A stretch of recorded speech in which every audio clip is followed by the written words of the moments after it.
This is the FM Gold channel of All India Radio. In the program News Analysis, now we bring you a dialogue on India's foreign trade policy.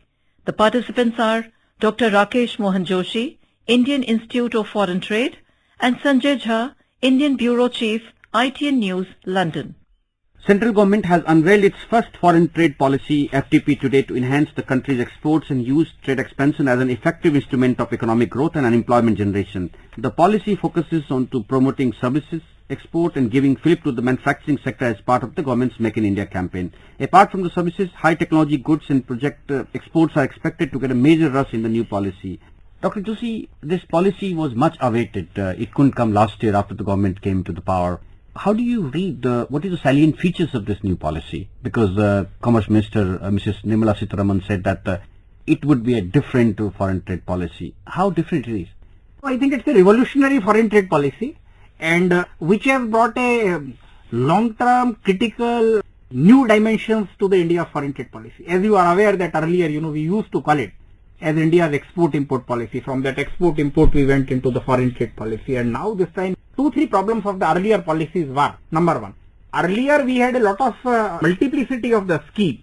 So now, all the schemes have been simplified and merged into the 2 schemes. One was the Merchandise Exports India scheme, wherein the government has merged the Focus Product scheme, the Market Link Focus Product scheme, the Focus Market scheme, the Agriculture Infrastructure, Incentive Scrip scheme, so many schemes. The other scheme was the Services Exports from India scheme. So now I think it is 2 schemes. One is it's easy for the exporter to understand the complexity of the schemes.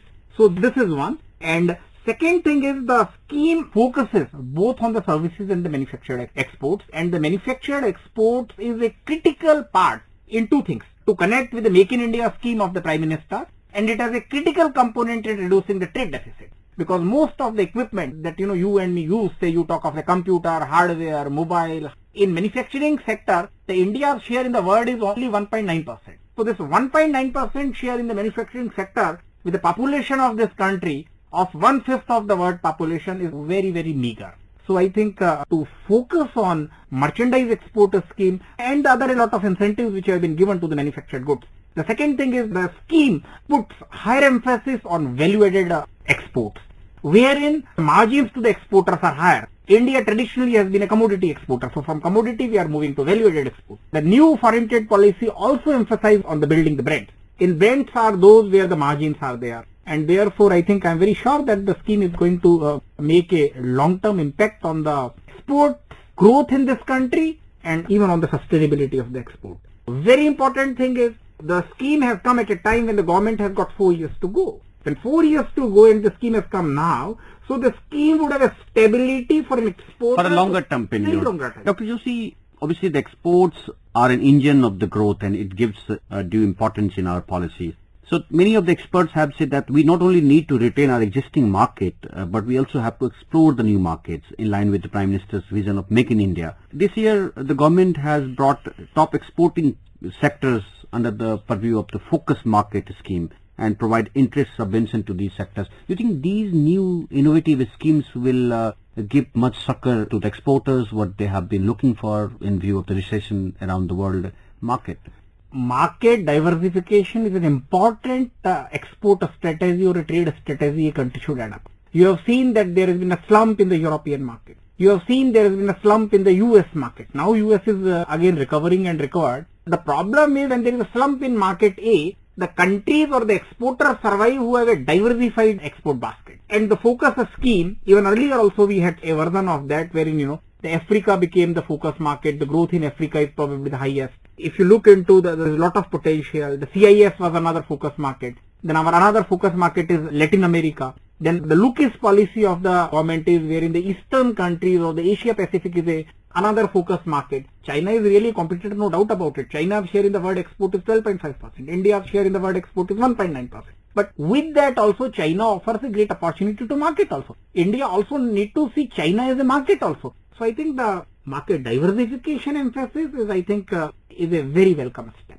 Also this foreign trade policy put greater emphasis on more utilization of free trade agreements, other multilateral arrangements such as regional comprehensive economic partnerships. How are these going to reap benefit to our exporters or our economy? Free trade agreement basically is being done wherein you provide certain concession. Concession is the PTAs are those preferential trade agreement wherein there is a concessional duty. Free trade agreement is where there is no duty. We go a step higher where services are included like our agreements with Singapore and other countries. Free trade agreement basically to certain extent distorts the free trade between the countries. The government's focus on free trade agreements wherein to have a focused strategy for different markets is we are finding out the competitiveness of the Indian product in a particular group of countries, I think is going to benefit. And I think it's a welcome step and it was a much awaited step. Dr. Joshi, when we talk about promotion of exports, normally the manufacturing is what we talk about, product export basically. But this time there is a thrust also on the services exports.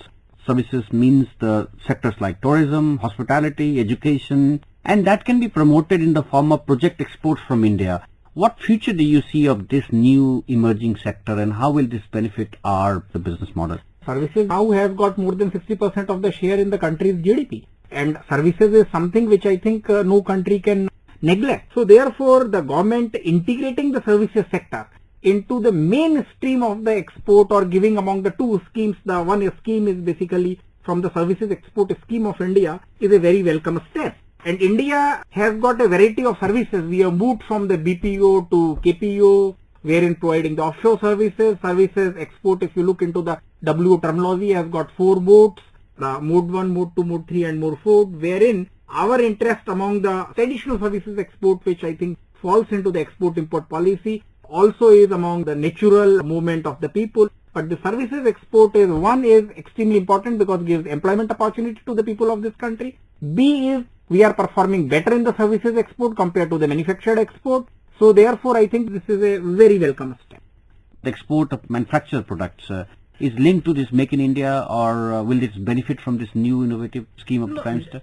There is definitely going to be a very positive impact on the manufactured. Manufacturing is a sector which gives you a long-term sustainability. Manufacturing is a sector which gives employment in this country. Manufacturing is a sector which will help a lot in reducing the trade deficit. Because other sectors, say you talk of the petroleum and the edible oils, there is inflexibility in import. Manufacturing sector is one where there is a flexibility in case the India develops its own manufacturing sector, there is a flexibility. In this scheme, something which has been done is the India in its true spirit of federalism, wherein the states' involvement has increased to a very great extent this time. The states have been given much more autonomy to decide on export-related infrastructure, on export-related projects, wherein the decision would be made to a greater extent in the states themselves is going to give a boost even to the manufacturing sector and the manufacturing export. As you are aware that the resources, say land, water, electricity, manpower, local laws, local legislations are in the purview of the state government. So I think it looks better, and the government of India has also fixed up something like ambitious target from 2% share in the world market today to 3.5% by 2020, and I think it depends on how these schemes are implemented. That I think the government has to be careful, and I think we need to watch at every stage implementability at the central government, and more so what is very important is implementation of these schemes at the state level, because there is always a fear that these funds don't get diverted into the more populistic schemes of the state government. So I think that there should be some mechanism or some very effective mechanism wherein the funds which are made available by the central government to the state government get utilized for promotion of the export. And obviously this year's policy gives a greater emphasis between collaboration of state and the central government. Earlier we see that the central government was only focusing on the export business. Now states have been made partner, and that is why the government has ambitious target of from 2% to 3.5%. So states obviously has to play a much more so targets are okay, but actual exports takes place from the states only. One very important thing which I think this policy will give in a medium term only, wherein the states would compete against other states, very healthy competition. For investment and also for the exports. Absolutely. Also, Dr. Joshi, this year's foreign trade policy has made some announcement in line with the commitments made at the World Trade Organizations and also in line with the trade facilitation agreement signed last year. What are those changes and what do we see in those lines? Under the commitment of the WTO announcements that a country need to make is ease of doing the trade. You have seen the big dispute which the India had with the trade facilitation and the food security agreement. Every country or rather was criticizing India. We also seen that all the intellectuals who have carried out a lot of research, they also criticized India that unless India agrees to the trade facilitation agreement will be out of the WTO, which has not happened. And I think this is a very commendable effort of the present government, wherein they have taken a very tough stand. They have not succumbed to the demand. India, there is no doubt that we need trade facilitation. The procedure and the ease of business has to be made better, increased, because it increases the competitiveness of export and import. And also it helps Indian businessmen to do easy export from India. And as far as the farm subsidy is concerned, I'm sure the government of India is working out. One of the important aspects we have seen in recent times, for the last 3 months straight, India's export has declined steeply by over 15% to $21.54 billion in February. What do you see this impact of this new trade policy which has come into the vogue from today? The decline especially in the trade, if you see the last year's 2014 India's trade deficit, we have got a trade deficit of 130 billion US dollars. The 2-3 things which I think the policy has done is, one is focusing on the manufacturing sector or focusing on the manufactured exports which would complement with the Made in India scheme of the government of India. So this would in turn reduce dependence on manufactured import in this country. Is going to help us a long way. Even if not exports, but even if it serves the domestic requirement, it is going to help us in containing the trade deficit. Number. Second thing which has been taken is the infrastructure development, giving more stakes to the states for infrastructure development. This would also increase the manufactured export and would help us in reducing the trade deficit. And very importantly is services export has also been given significance. So I think all these things would help in containing the trade deficit. Do you think, although it's not that the weakening of rupee will help to some extent the exporters because they are earning in a dollar, or it might increase their cost of input because they also have to import stuff for their manufacturing? I think how will the rupee trade exchange rate will affect the export scenario? No, exchange rate has always been a highly debatable. Theoretically, it is said if the rupee weakens, the export competitiveness increases and India's exports will go. But I think I have a very strong feeling that India, which has got more imports, India's trade deficit is much more, which is at least 130-140 billion US dollars. In case the rupee weakens, India has to pay more for its import, and therefore I think it will further graven the trade deficit. So I think at least I am not in favor of the rupee weakening, and I do not think that it is going to help in a long term or even in a medium term in containing our trade deficit. Dr. Joshi, coming back to the policy per se, because of the WTO agreement, government probably is not able to provide additional export-oriented benefits like dispersal of duty drawback amount and all that. Do you see there is a change or there is somehow the government has come up with another solution for that problem? No, that's perfect. Under the WTO, the policy of a country like India is monitored, what we call is a TPRM, Trade Policy Review Mechanism. Every 4 years, the policy of the developing countries like India are monitored under the WTO. Now, with this monitoring policy, WTO does not allow a direct subsidy to the exporters either on exports or for production. And therefore, if no subsidy is allowed, therefore, I think you have seen that earlier we had a scheme of cash compensatory support, which was not WTO compatible, we had to go. So I think all these schemes which are not WTO compatible has to go. So that I think the government has tried to integrate it with that. So let's hope that the new trade policy which has been brought today will give fillip to exports with an objective to drive economic growth. Thank you very much for your time. You were listening to a dialogue on India's foreign trade policy.